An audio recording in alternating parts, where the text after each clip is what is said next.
ये वीडियो केवल मनोरंजन के उद्देश्य से बनाया गया है। इसमें प्रस्तुत कहानियां और उपन्यास काल्पनिक हैं, जिनका उद्देश्य दर्शकों को रोचक और रचनात्मक अनुभव प्रदान करना है। इनमें बताए गए पात्र, घटनाएं और स्थान पूरी तरह लेखक की कल्पना पर आधारित हैं और किसी भी व्यक्ति, जाति, धर्म, समुदाय या संस्था का अपमान करने का उद्देश्य नहीं है। कृपया इन कहानियों को काल्पनिक दृष्टिकोण से ही देखें। तो चलिए कहानी की ओर। अरे, मुझे इसके बारे में पता है, लेकिन मैंने अभी तक सबको नहीं बताया। फरहान कुरैशी ने हल्का सा खांसा, थोड़ा शर्मिंदगी महसूस करते हुए। फरहान भाई, ये कौन सा पैसा है और इतना ज़्यादा? ब्रिजेश पिल्लई ने जल्दी से पूछा। स्टूडियो के बाकी लोग भी उत्सुकता से देखने लगे। फरहान ने सबका ध्यान अपनी ओर महसूस किया और धीरे से बोले, ये पैसा वो प्रोजेक्ट बोनस है जो चिराग ओबरॉय ने सबको दिया है। ये उस तियानलोन प्रोजेक्ट का है जिस पर हम पिछले कुछ समय से काम कर रहे हैं। फरहान की बात सुनकर सबको समझ आ गया।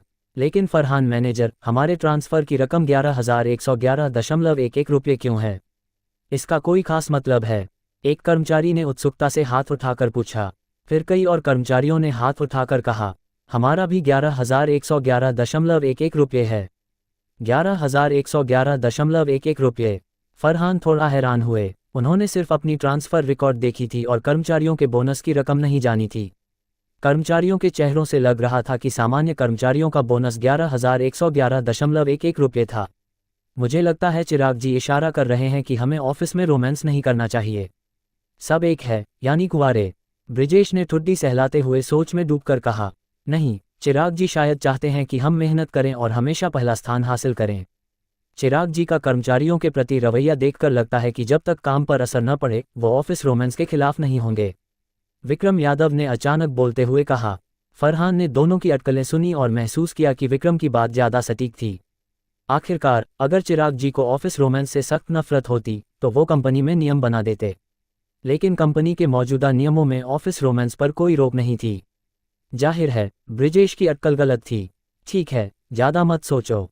जब तक हम मेहनत से काम करेंगे और कंपनी के लिए ज़्यादा फ़ायदा कमाएंगे, चिराग जी हमें निराश नहीं करेंगे।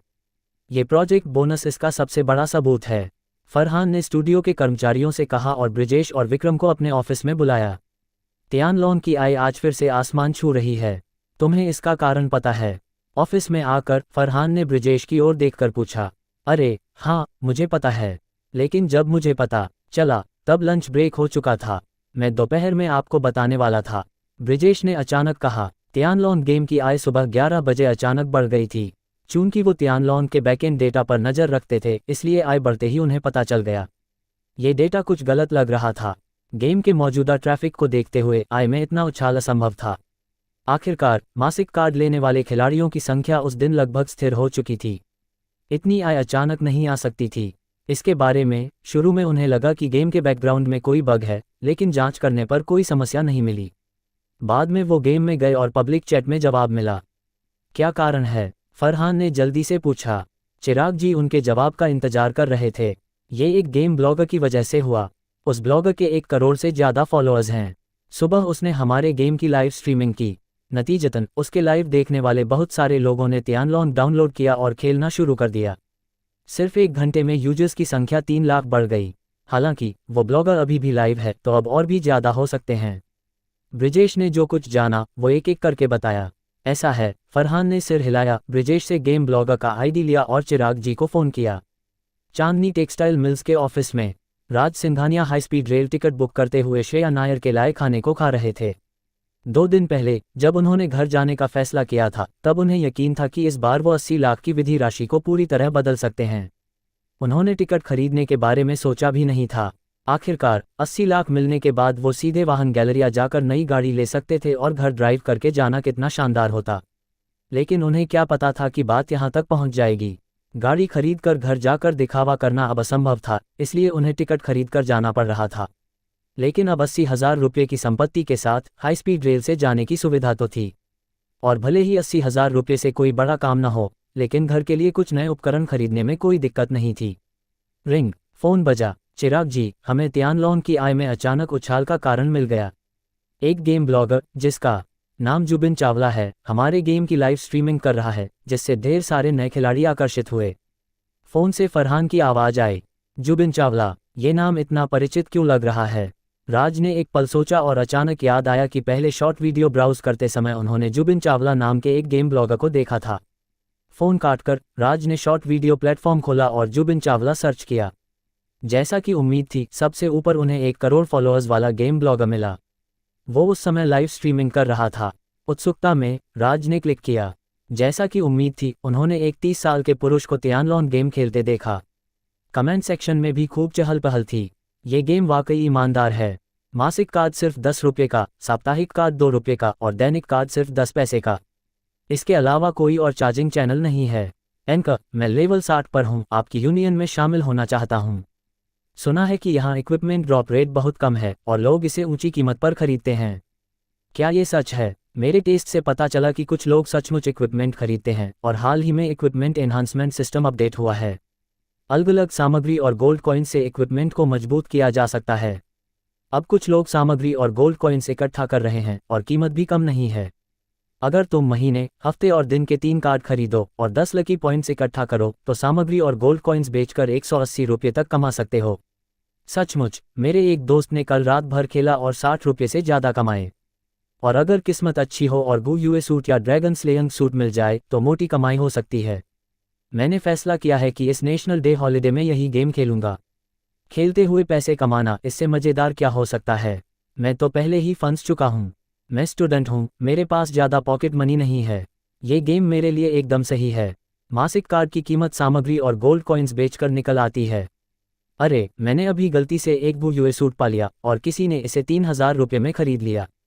मैं बहुत खुश हूँ, सचमुच। अगर यकीन न हो तो मेरी पर्सनल होम पेज चेक करो, मैंने वीडियो पोस्ट किया है। कुत्ता, यूरोपियन सम्राट। राज ने उदास चेहरे के साथ लाइव स्ट्रीमिंग देखी।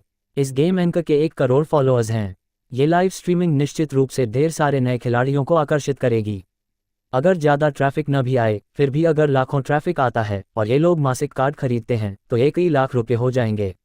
अगर तियानलॉन ऐसे ही बढ़ता रहा तो ये पैसा कमाने की मशीन बन जाएगा। ये सोचकर राज ने लंबी सांस ली। अगर उन्हें पहले पता होता कि ऐसा होगा तो उन्हें। आखिरकार राज ने निराश होकर सिर हिलाया। उन्हें अभी भी तियानलॉन का पुनर्जनन थोड़ा अवास्तविक लग रहा था और वो खुद सबसे बड़े योगदानकर्ता लग रहे थे, लेकिन शुरू में उन्होंने तो सिर्फ बदला लेना चाहा था। भाइयों, मैंने फैसला किया है कि मैं सबसे ताकतवर तियानलॉन अकाउंट बनाऊंगा। तो अगर तुम्हें भविष्य में कोई सामग्री या गोल्ड कॉइन्स बेचने हो तो मेरे पास आना, मैं सब खरीद लूंगा। कीमत की बात आसान है, मेरे स्वभाव के हिसाब से मैं सबसे सस्ते दाम पर खरीदूंगा। हा, मजाक कर रहा था, गेम ब्लॉगर ने गेम खेलते हुए कहा। राज ने शांतिपूर्ण गेम लाइव स्ट्रीमिंग देखी। बकवास गेम लिखकर कमेंट किया और लाइव रूम से बाहर निकल गए। एक लाइव स्ट्रीमिंग की वजह से उन्होंने इतना ज़्यादा पैसा कमा लिया। ये तियानलॉन पूरी तरह बेकार है। अब सारी उम्मीदें फरहान के नए प्रोजेक्ट पर टिकी थीं। बेशक उनके पास अभी भी 2 नए उद्योग शुरू करने का मौका था। छुट्टियों के दौरान वो ध्यान से पैसे गंवाने के तरीके ढूंढ सकते थे। समय बीता और जल्दी ही ऑफिस छूटने का समय हो गया। पुरानी बस्ती। राज संजय मोरे के घर पर दिन खा रहे थे। पहले यशवी देसाई हमेशा खाना ऊपर पहुंचा देती थी, लेकिन इस बार क्योंकि अगले दिन से छुट्टियां शुरू हो रही थीं, दीपा पटेल ने ढेर सारी डिशेज बनाई थीं और राज को उनके घर खाने के लिए बुलाया था। आओ राज, गर्मा गर्म खाओ, अभी 2 डिशेज और हैं, बस हो गया। दीपा ने एक प्लेट झींगे टेबल पर रखी और जल्दी से किचन में वापस चली गईं। राज ने हल्की सी मुस्कान दी, लेकिन उन्होंने चॉपस्टिक्स नहीं उठाईं। दीपा ने जो संबोधन इस्तेमाल किया वो राज का ही अनुरोध था। आखिरकार ऑफिस के बाद चिराग जी कहलवाने की श्री जरूरत थी। उन्हें ये अजीब लगता था। कुछ देर बाद टेबल पर सारी डिशेज तैयार थीं। राज ने गिना, कुल 12 डिशेज थीं। राज, क्या तुम छुट्टियों में घर जा रहे हो? अगर नहीं तो मेरे घर पर छुट्टियां मना सकते हो। संयोग से हमारी यायो अगले 2 दिन में वापस आ रही है। तुम दोनों की उम्र लगभग एक जैसी है, तुम साथ में घूम सकते हो। दीपा डाइनिंग टेबल पर बैठी एक टुकड़ा मांस उठाकर राज के कटोरे में डाला। हाँ, घर जा रहा हूँ, ट्रेन कल सुबह की है, राज ने जवाब दिया। चिराग भाई, ये तो बहुत बुरा हुआ, मेरी दीदी बहुत सुंदर है, यशवी ने अपना छोटा सा सिर टेढ़ा करके अचानक कहा। ये सुनकर राज मुस्कुराए। यशवी की प्यारी शक्ल देखकर उसका गाल हल्के से दबा दिया। फिर बताओ, तुम सुंदर हो या तुम्हारी दीदी? ये सुनकर यशवी ने खुद को देखा और मुंह फुला लिया। यशवी अभी बहुत छोटी है, जब मैं बड़ी हो जाऊंगी तो दीदी से भी ज़्यादा सुंदर हो जाऊंगी। दिन हंसी मजाक के साथ जल्दी खत्म हो गया। राज ने बर्तन साफ करने में मदद करना चाहा, लेकिन संजय ने मना कर दिया। मजबूरी में उन्हें अपने घर वापस जाना पड़ा। उन्होंने अपने माता पिता को फ़ोन करके अगले दिन पहुंचने का समय बताया। जल्दी पहुंचने के लिए उन्होंने सुबह 6 बजे की हाई स्पीड ट्रेन बुक की थी। हालांकि उनका घर एक काउंटी स्तरीय शहर में था जहां अभी ट्रेन नहीं जाती थी, इसलिए हाई स्पीड रेल सिर्फ प्रीफेक्चर स्तरीय शहर तक जाती थी, फिर वहां से बस या टैक्सी लेकर घर जाना था। इसलिए साधारण सा नहा धोकर वो जल्दी सो गए। अगली सुबह राज जल्दी ट्रेन स्टेशन पहुंचे, टिकट चेक करवाया और आसानी से ट्रेन में चढ़कर घर की ओर रवाना हो गए। इसी समय चांदनी टेक्सटाइल मिल्स के गेट पर एक बस धीरे से रुकी। बस का दरवाजा खुला, 10 लोग धीरे धीरे उतरे। ये वो 10 कर्मचारी थे जो पहले ट्रेनिंग के लिए गए थे। आखिरकार वापस आ गया, वही पुराना नज़ारा, वही माहौल। 1 महीने की ट्रेनिंग आखिरकार खत्म हुई। सभी कर्मचारी अपनी पुरानी चांदनी टेक्सटाइल मिल्स को देखकर भावुक हो गए। उदय वर्मा ने सामने के वर्कशॉप को कुछ भावुकता के साथ देखा। वो आखिरकार वापस आ गया था। जयपुर शहर। राज धीरे धीरे ट्रेन स्टेशन से बाहर निकले और समय देखा। ठीक 8 बजे थे। जल्दी घर पहुंचने के लिए उन्होंने स्टेशन के बाहर से सीधे टैक्सी ली। ड्राइवर, बेमिंग काउंटी चलो। टैक्सी ड्राइवर से बात करके वो गाड़ी में बैठ गए। जयपुर शहर बेमिंग काउंटी से ज़्यादा दूर नहीं था। वहां पहुंचने में करीब 40 मिनट लगते थे। ड्राइवर, यहीं रोक दो। 40 मिनट बाद राज ने टैक्सी ड्राइवर को एक इलेक्ट्रिकल अप्लायंस मॉल के सामने रुकने को कहा। पैसे देकर वो गाड़ी से उतर गए। सामने के इलेक्ट्रिकल अप्लायंस मॉल को देखकर वो सीधे अंदर चले गए। वो सीधे घर नहीं गए, बल्कि मॉल में कुछ इलेक्ट्रिकल अप्लायंस ऑर्डर करने की योजना बना रहे थे। आखिरकार उनके माता पिता का स्वभाव ऐसा था कि अगर वो घर जाकर अप्लायंस बदलने की बात करते तो वो जरूर रोक देते। इसलिए उन्होंने पहले खरीदने और बाद में बताने की योजना बनाई। दरअसल उनका परिवार बहुत गरीब नहीं था, बल्कि सामान्य परिवारों से ज़्यादा संपन्न था। उनके पिता हाई स्कूल टीचर थे और उनकी मां काउंटी सरकार में सिविल सर्वेंट थीं। उनकी मासिक तनख्वाह भले ही बहुत ज़्यादा न हो, लेकिन कम भी नहीं थी। बचपन से उन्हें खाने पीने में कभी कमी नहीं हुई, यहाँ तक कि उनकी पॉकेट मनी भी दूसरे बच्चों से ज़्यादा थी। लेकिन एकमात्र कमी थी कि उनके माता पिता बहुत किफ़ायती थे। वो शायद ही नए कपड़े खरीदते थे। इतने सालों में घर में एयर कंडीशनर नहीं लगवाया। फ्रिज और वॉशिंग मशीन भी कई साल पुराने थे। राज अक्सर उन्हें समझाते थे कि इतना किफ़ायती होने की ज़रूरत नहीं, उन्हें अपनी ज़िंदगी का आनंद लेना चाहिए। लेकिन चाहे जितना समझाओ वो वही करते थे। इस बार चूंकि उन्होंने पैसे कमा लिए थे, इसलिए वो सीधे अप्लायंस बदलने का फैसला कर चुके थे। इलेक्ट्रिकल अप्लायंस मॉल में जरूरी सारे अप्लायंस ऑर्डर किए और डिलीवरी व इंस्टॉलेशन का समय तय किया। फिर कुछ पोषक सप्लीमेंट्स खरीदे और निश्चिंत होकर घर की ओर बढ़े। 10 मिनट से ज़्यादा बाद राज बड़े छोटे बैग्स लेकर उस कम्युनिटी में पहुंचे जहां वो 10 साल से ज़्यादा समय तक रहे थे। कॉलेज जाने के बाद वो कम ही घर लौटे थे।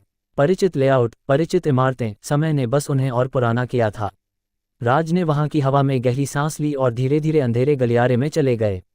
तीसरी मंजिल पर राज ने परिचित दरवाजे को देखा और हल्के से खटखटाया। आ गया। कमरे से एक परिचित आवाज आई। जल्द ही दरवाजा खुल गया।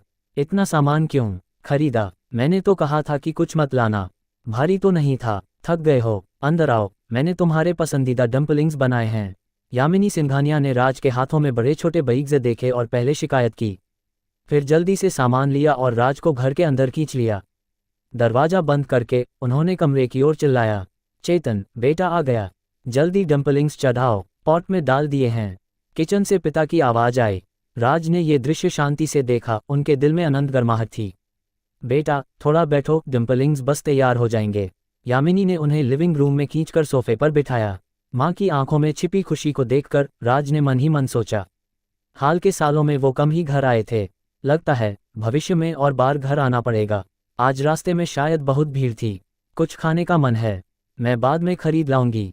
शरद ऋतु आ गई है, तुम ये क्यों पहने हो? राज अपनी माँ की बातें सुनते रहे और धैर्य से जवाब देते रहे। उन्हें ऐसा बहुत समय बाद महसूस हो रहा था। पहले जब वो घर पर थे तो उन्हें ये सब थोड़ा परेशान करता था। अब जो वो महसूस कर रहे थे वो पूरी तरह से प्यार और चिंता थी। डम्पलिंग्स तैयार हैं। कुछ देर बाद उनके पिता एक प्लेट डम्पलिंग्स लेकर आए और सीधे उनके सामने कॉफ़ी टेबल पर रख दी। मैं तुम्हारे लिए सोया सॉस और सिरका लाता हूँ। माँ खड़ी हुई और जल्दी से किचन में चली गईं। भाप छोड़ते डम्पलिंग्स को देखकर राज की भूख अचानक बढ़ गई। काफ़ी समय बाद उन्होंने घर का बना डम्पलिंग्स खाया था। उन्होंने चॉपस्टिक्स उठाए और बेसब्री से खाना शुरू किया। थोड़ा गर्म था, लेकिन स्वाद वही था जो पहले था। उसमें कोई बदलाव नहीं आया। स्वादिष्ट, अगर स्वादिष्ट है तो और खाओ, अगर कम पड़े तो वहाँ और आटा है, मैं और बना दूंगी। नहीं, माँ, ये काफ़ी है। राज ने जल्दी से अपनी माँ को और डम्पलिंग्स बनाने से रोका। कुछ देर तक कमरे में सिर्फ खाने की आवाज़ थी। खाते खाते उनके माता पिता मुस्कुराते हुए देख रहे थे, जैसे ये ही उन्हें खुश करने के लिए काफ़ी था। एक प्लेट डम्पलिंग्स जल्दी खत्म हो गई। माँ ने बर्तन उठाए और किचन में चली गईं। लिविंग रूम में सिर्फ राज और उनके पिता रह गए, चुपचाप बैठे। काफ़ी देर तक पिता को आखिरकार कोई टॉपिक मिला और वो अचानक बोले, सुना है तुमने अपनी माँ से कहा था कि तुम और तुम्हारे दोस्तों ने मिलकर एक फैक्ट्री शुरू की है। हाँ, लेकिन ये पार्टनरशिप नहीं है। मैं बस मैनेज करने में मदद करता हूँ। राज ने सिर हिलाया। उन्होंने इस बारे में पहले माँ से फ़ोन पर बात की थी। हालांकि उन्होंने ये नहीं कहा कि ये फैक्ट्री उनकी अपनी है। इसका मुख्य कारण उनकी विधि और कर्मचारियों की अविश्वसनीयता थी। अगर वो कहते कि ये उनकी अपनी फैक्ट्री है और फिर उनके पास ज़्यादा पैसे न दिखे, तो उनके माता पिता सोच सकते थे कि उन्होंने बाहर बिजनेस में नुकसान उठाया है। आखिरकार कोई कंपनी मालिक इतना गरीब कैसे हो सकता है? इसलिए उन्होंने झूठ बोला कि वो अपने दोस्तों के साथ फैक्ट्री शुरू कर रहे हैं और खुद मैनेज कर रहे हैं। वास्तव में ये लगभग सच था। वो दोस्त उनकी विधि थी। विधि ने कंपनी शुरू करने के लिए पैसे दिए और वो मैनेज करने के लिए लोग लाए। कंपनी की कमाई विधि की थी और वो सेटलमेंट के जरिए अपनी तनख्वाह लेते थे। अगर सेटलमेंट अच्छा हुआ तो वो रातों रात अमीर बन सकते थे और लाखपति बन सकते थे। अगर सेटलमेंट अच्छा नहीं हुआ तो न्यूनतम जीवन भत्ता मिलता था। बस उन पुराने 6 कर्मचारियों की वजह से सेटलमेंट का समय ही नहीं आया। ऐसा है तो तुम्हें सावधान रहना होगा। हाल के सालों में बिजनेस करना मुश्किल हो गया है। कहीं ऐसा न हो कि नुकसान हो जाए। पिता ने कुछ चिंता के साथ कहा। पापा, चिंता मत करो। इस फैक्ट्री का सारा पैसा मेरे दोस्त ने लगाया है। मैं सिर्फ मैनेजमेंट का जिम्मा संभालता हूँ। मुनाफा और नुकसान मेरा दोस्त ही झेलेगा। अगर नुकसान हुआ तो भी मेरा कुछ नहीं बिगड़ेगा। राज ने मन ही मन सोचा कि काश वो नुकसान कर पाते।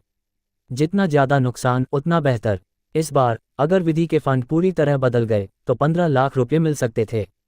तब वो लाखपति नहीं बल्कि करोड़पति बन जाते। ऐसा है, फिर भी तुम्हें अच्छे से मैनेज करना होगा। तुम्हारे दोस्त ने तुम पर इतना भरोसा किया है। तुम सिर्फ इसलिए लापरवाही नहीं कर सकते। जानता हूँ। राज ने सिर हिलाया। कुछ देर बात करने के बाद टॉपिक खत्म हो गया और दोनों फिर चुप हो गए। राज को इसकी आदत थी। न वो न उनके पिता दोनों ही ज़्यादा बातचीत में अच्छे नहीं थे। आमतौर पर घर में उनकी माँ ही बोलती थीं। वो और उनके पिता कुछ शब्दों के बाद चुप हो जाते थे। ऐसा नहीं था कि उनके बीच गहरी भावनाएं नहीं थीं, बस उनके स्वभाव की वजह से उनकी मुलाकात ऐसी ही होती थी। बेटा, मुझे लगता है कि तुम्हें ईमानदारी से सिविल सर्विस की परीक्षा देनी चाहिए। बिजनेस बहुत अनिश्चित है। मैं बाजार गई थी लेकिन बाहर कई दुकानें बंद हो गई हैं। माँ ने बर्तन साफ करके बाहर आते हुए राज को देखकर भावुकता से कहा। और तुम्हारी दूसरी मौसी की बड़े भाई की पत्नी की बहन ने पिछले साल एक internet celebrity milk tea shop में ज्वाइन किया था। उसने किराए पर जगह ली, सजावट की और फ्रेंचाइजी फीस दी। सब मिलाकर लाखों रुपये खर्च किए। अब सब कुछ गंवा दिया। सब कुछ गंवा दिया। राज की आंखें चमक उठीं। इतना अच्छा मौका। वो सोच रहे थे कि पैसे गंवाने के लिए क्या किया जाए। ये एक शानदार अवसर था। माँ, इस बारे में विस्तार से बताओ। इसमें क्या अच्छा है? क्या मुझे उनकी असफलता से नहीं सीखना चाहिए? इससे मैं भविष्य में गलतियाँ टाल सकता हूँ। ठीक है, तो मैं बताती हूँ, लेकिन इसे बाहर मत फैलाना। ऐसी बातें फैलाना अच्छा नहीं होता। यामिनी ने कुछ हिदायत दी और बताना शुरू किया। कुछ देर बाद राज ने सिर हिलाया। उन्हें पूरी कहानी समझ आ गई थी। मुख्य किरदार उनकी दूसरी मौसी के बड़े भाई की पत्नी की बहन थी। कॉलेज के बाद उसने नौकरी नहीं की और लोन लेकर एक internet celebrity milk tea shop में ज्वाइन किया। और जगह थी जयपुर शहर में, लेकिन उसने सब कुछ गंवा दिया। उन्होंने सुना था कि मिल्क टी इंडस्ट्री बहुत लाभकारी है, तो फिर सब कुछ कैसे गंवा दिया? क्या उसने बिजनेस को अच्छे से मैनेज नहीं किया? लगता है इन 2 दिनों में दूसरी मौसी के घर जाकर बड़े भाई से कारण पूछना होगा। राज ने मन ही मन सोचा। सोचते सोचते उनकी माँ ने अचानक पूछा, बेटा, तुम्हारी फैक्ट्री में कितने दिन की छुट्टी है? तुम घर पर कितने दिन रह सकते हो? लगभग 8 दिन रह सकता हूँ। अगले रविवार को वापस जाऊंगा। राज ने समय का हिसाब लगाया। रविवार को वापस जाएंगे और सोमवार से काम शुरू। इतने दिन रह सकते हो? यामिनी खुशी से मुस्कुराईं। अगले दिन राज को उनकी माँ ने सुबह जल्दी उठाकर नाश्ता करवाया। अभी वो कुछ और ही खा पाए थे कि उनकी माँ अचानक बोलीं, बेटा, तुम अब छोटे नहीं रहे। अब समय है कि तुम कोई साथी ढूंढो। माँ, तुम ये अचानक क्यों शुरू हो गईं? राज थोड़ा हैरान रह गए। उन्हें उम्मीद नहीं थी कि ग्रेजुएशन के तुरंत बाद उन्हें शादी के लिए दबाव डाला जाएगा। अगर मैं न कहूँ तो तुम जल्दी नहीं करोगे। मैं तुमसे अभी शादी करने को नहीं कह रही। बस कोई ढूंढो, डेटिंग शुरू करो, फिर जब समय सही हो शादी कर लेना। सब ठीक है। माँ, तुम बहुत जल्दी बदल गईं। जब मैं स्कूल में था तब तुमने मुझे जल्दी प्यार करने से मना किया था, और अब ग्रेजुएट होते ही शादी का दबाव डाल रही हो। कम से कम मुझे कुछ समय तो दो। मैंने तुम्हें कॉलेज में नहीं रोका, फिर भी तुमने कोई साथी नहीं ढूंढा, यामिनी ने शिकायत करते हुए कहा। ओह, राज एक पल के लिए बोलते नहीं बने, इसलिए वो चुपचाप खाने लगे। खट खट खट, दरवाजे पर दस्तक हुई। चेतन सिंघानिया जल्दी से दरवाजे तक गए और उसे खोला। नमस्ते, मैं इलेक्ट्रिकल अप्लायंस डिलीवर करने आया हूँ। ये चेतन सिंघानिया का घर है ना? मैं चेतन सिंघानिया हूँ, लेकिन मैंने कोई उपकरण नहीं खरीदा। आप मुझे कौन से उपकरण दे रहे हैं? चेतन सिंघानिया ने दरवाजे पर खड़े डिलीवरी वाले को देखा और कुछ हैरानी से बोले। अरे, मैंने खरीदा है। तुम पहले अंदर ले आओ। तुम इंस्टॉलेशन के लिए भी जिम्मेदार हो ना? दरवाजे पर हो रही बातचीत सुनकर राज सिंघानिया फौरन वहां पहुंच गए। हाँ, सब आपके लिए इंस्टॉल कर देंगे, डिलीवरी वाला बोलते हुए बाहर खड़े लोगों को घरेलू उपकरण अंदर लाने का इशारा करने लगा। बेटा, तुमने कौन कौन से उपकरण खरीदे हैं? चेतन सिंघानिया ने देखा कि डिलीवरी वाला एक उपकरण अंदर ला रहा है और बोला कि पीछे और भी हैं, तो वे मदद नहीं कर सके और राज सिंघानिया की ओर देखकर पूछने लगे। मैंने बस एक air conditioner, washing machine, fridge, water heater, LCD TV और एक फुट मसाज बेसिन खरीदा है, राज सिंघानिया ने सहजता से कहा। इतना सब क्यों खरीदा? बेटा, घर के उपकरण तो अभी भी चल रहे हैं, ये तो बर्बादी है। पिता के बोलने से पहले ही माँ यामिनी सिंघानिया वहां आ चुकी थीं। अगर काम नहीं करता तो वापस कर दो। माँ, पैसे दे दिए गए हैं और इंस्टॉलेशन के लिए मास्टर भी आ गए हैं, अब वापस नहीं कर सकते। वैसे भी हमारे उपकरण पुराने हो चुके हैं, इन्हें बदलने का वक्त था। मैंने काम से थोड़े पैसे कमाए हैं। राज सिंघानिया ने फौरन अपनी मां को रोक लिया। डर था कि कहीं वो बाहर जाकर उपकरण वापस न कर दें। दिल में वे खुश भी थे कि पहले खरीद लिया और फिर बताया, वरना खरीद ही नहीं पाते। इन उपकरणों में तो बहुत पैसे लगे होंगे और तुम्हारी नौकरी भी आसान नहीं है। थोड़ा पैसा कमाया है तो बचा लो, अपने लिए कुछ अच्छा खरीद लो। यामिनी सिंघानिया ने अंदर लाए जा रहे उपकरणों को देखा और उदासीनता से बोली। माँ, ज़्यादा पैसे नहीं लगे, मॉल में ऑफर चल रहा था, सब डिस्काउंट पर मिला, बहुत सस्ता था। राज सिंघानिया जानते थे कि उनकी माँ पैसे की चिंता कर रही हैं, इसलिए फौरन उन्हें तसल्ली देने लगे। उन दोनों ने पूरी जिंदगी मितव्ययिता में बिता दी और बस उनके लिए ही कभी कंजूसी नहीं की। आखिरकार राज सिंघानिया की समझाइश से कई उपकरण सफलतापूर्वक इंस्टॉल हो गए। उन्होंने पुराने उपकरणों के लिए सेकेंड हैंड सामान लेने वालों से भी संपर्क कर लिया। रात को जब राज सिंघानिया बाथरूम जाने के लिए कमरे से बाहर आए तो उन्होंने अपने माता पिता को टीवी देखते और फुट मसाज बेसिन के लिए झगड़ते देखा। वे हल्के से मुस्कुराए। जयपुरपुर शहर, पुरानी बस्ती। संजय मोरे के परिवार ने भी अपनी बड़ी बेटी का घर पर स्वागत किया। यशवी ने तुमसे क्या कहा था? ये पैसे तुम्हारे लिए दिए थे कि तुम खर्च करो, तुम इन्हें वापस क्यों ले आए? दीपा पटेल ने अपनी बेटी को देखकर कुछ दुखी होकर कहा, जो उनके कई बार ट्रांसफर किए पैसे बिना खर्च किए वापस ले आई थी। माँ, मुझे हमारे घर की सारी बातें पता हैं, ये पैसे तुम अपने पास रखो या छोटी बहन के लिए कुछ स्वादिष्ट खरीद लो। मैं अब स्कूल के बाहर पार्ट टाइम नौकरी कर रही हूँ और मुझे स्कॉलरशिप भी मिलती है, जो काफ़ी है। यशवी देसाई ने अपनी माँ को गंभीरता से देखकर कहा। वह सालों से अपने परिवार की स्थिति को सबसे बेहतर समझती थी। इतने पैसे बचाने में शायद बहुत वक्त लगा होगा। तुम्हें मेरी बात पर यकीन क्यों नहीं होता? तुम्हारे पापा और मुझे सचमुच बहुत अच्छी नौकरी मिल गई है और अब हमारे पास। दीपा पटेल एक पल के लिए रुकीं। कितना था? उन्हें याद आया कि चेतन जैन ने कुछ समय पहले सबकी सैलरी बढ़ाई थी। अब उन्हें कुल कितना मिलता है ये ठीक से नहीं पता था। कम से कम 16,000 से ज़्यादा। तो तुम्हें घर की चिंता करने की ज़रूरत नहीं है और पार्ट टाइम नौकरी भी मत करो, कहीं तुम्हारी पढ़ाई में रुकावट ना आए। सच में? यशवी देसाई ने अपनी मां के हैरान चेहरे को देखा और सहज रूप से थोड़ा अविश्वास हुआ। आखिरकार उनके माता पिता की योग्यता के हिसाब से उन्हें यकीन करना मुश्किल था कि कोई कंपनी उन्हें इतनी ऊंची सैलरी देगी। दोनों की कमाई मिलाकर 16,000 से ज़्यादा, यानी औसतन हर एक को 8,000 से ज़्यादा। साधारण कॉलेज ग्रेजुएट्स को भी ऐसी सैलरी नहीं मिलती।